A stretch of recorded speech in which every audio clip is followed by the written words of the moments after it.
They told him therapy was for the weak. He went to prove them wrong, to show the therapist what real power looked like. He had no idea he was walking into a battle where all his weapons were useless. Welcome to the Everyday Hero.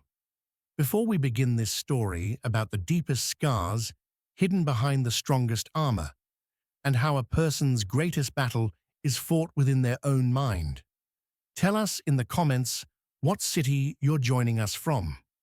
And if you believe the quietest questions can be more powerful than the loudest guns, be sure to subscribe. He was known as Leo the Lion Moretti. He didn't need a last name. In the Chicago underworld, his name was law, his gaze a seal. He was in his late 60s, and for half a century, he had built his life on fear and control. His empire stood not so much on loyalty, but on a respect born from consequences. He had broken every problem, every man who stood in his way, with his unshakable will. He was the unbreakable man. But lately, cracks had begun to form in this unbreakable man, cracks that no one else could see.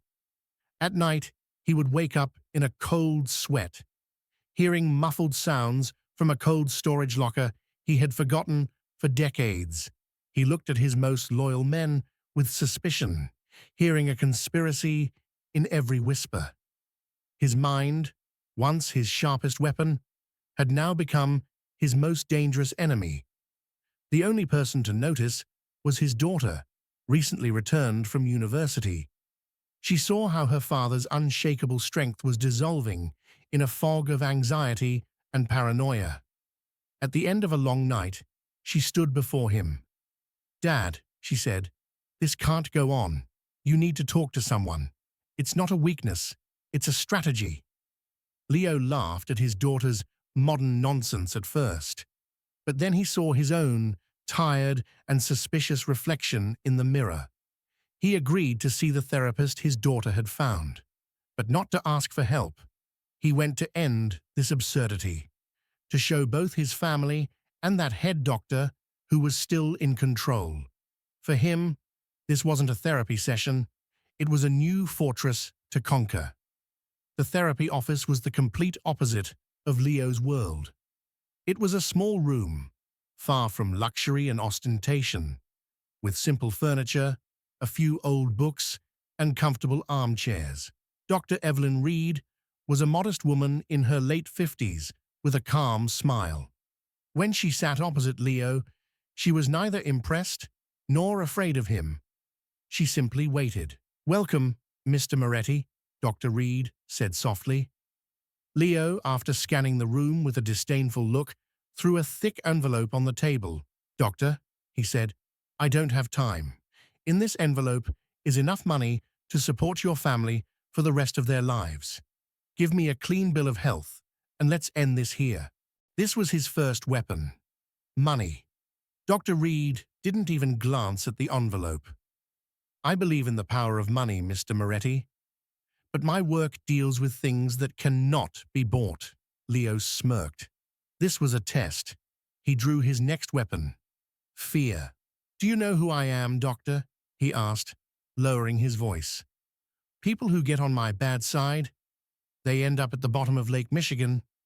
Dr. Reed scribbled something in her notepad. "Of course I do," she said calmly. "But right now, in this room, I don't see the most feared man in Chicago. I see a man who can't sleep at night. Which one should I be speaking to?" For the first time in his life, Leo was caught off guard. As the sessions went on, his frustration grew. He was hitting a wall in every session. The woman's simple questions pierced the defensive mechanisms he had built for years. Meanwhile, a storm was brewing outside.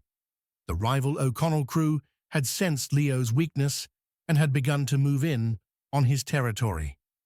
Leo's men were expecting a bloody response from him. Leo was cornered.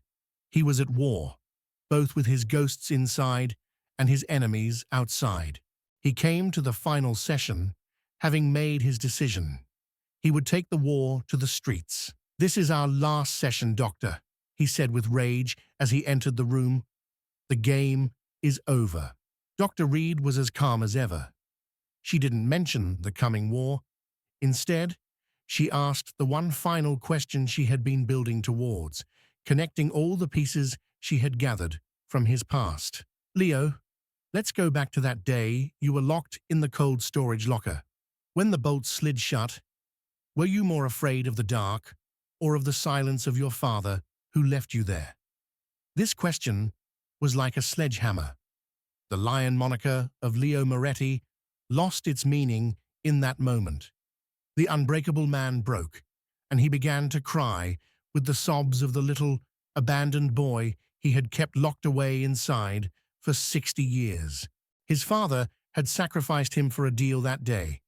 That was the day Leo learned that power is everything, and trust is for fools. And that was the day the fear that had governed every decision of his life was born. When his crying subsided, there was a silence in the room, but it was not a fearful silence. It was the silence of acceptance, of purification. The fog in his mind had lifted. He gathered his men that evening, but he didn't give them an order for war.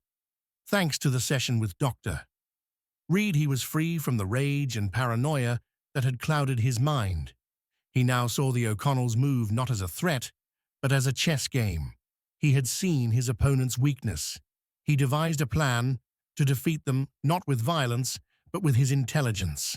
With a few phone calls and a strategic leak of information, he drove the O'Connell crew into chaos from within and won the war without firing a single bullet. Leo Moretti didn't magically become a good man that day, but he gained a different kind of power. The power to rule his mind, not just his anger. Heroism wasn't destroying his enemies. Heroism was showing the courage to face the enemy within. Dr. Evelyn Reed didn't defeat a gangster. She simply helped a man defeat the monster he had become. The man who won his greatest victory on the quietest battlefield of all, his own mind. Sometimes the strongest armor is worn to hide the deepest wounds, and sometimes the only thing that can pierce that armor is not a bullet, but a question, asked in the right way. Thank you for watching The Everyday Hero. If you believe a person's greatest battle is the one fought within, subscribe to our channel. We'll see you in the next story.